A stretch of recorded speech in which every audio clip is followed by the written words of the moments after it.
Good day sa'yo. Tara, merienda with my boys.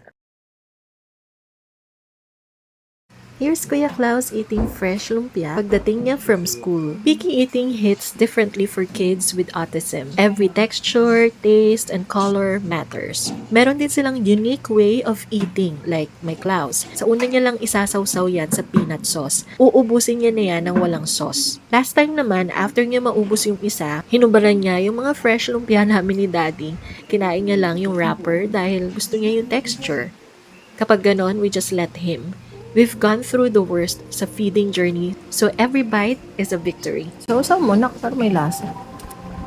Oh, di ba? Ayaw niya na ng peanut sauce. Oh, wow!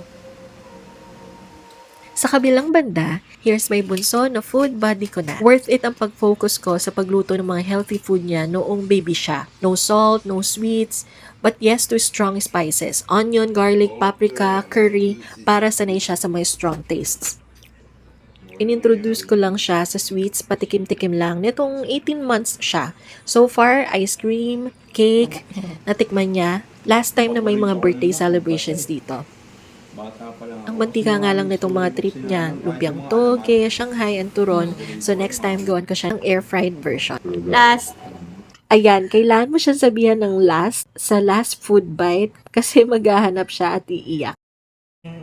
Reminder ha, tikim-tikim lang occasionally. Dahil not recommended ang deep fried for toddlers. Ayan, may idea na kayo sa meriends nyo later.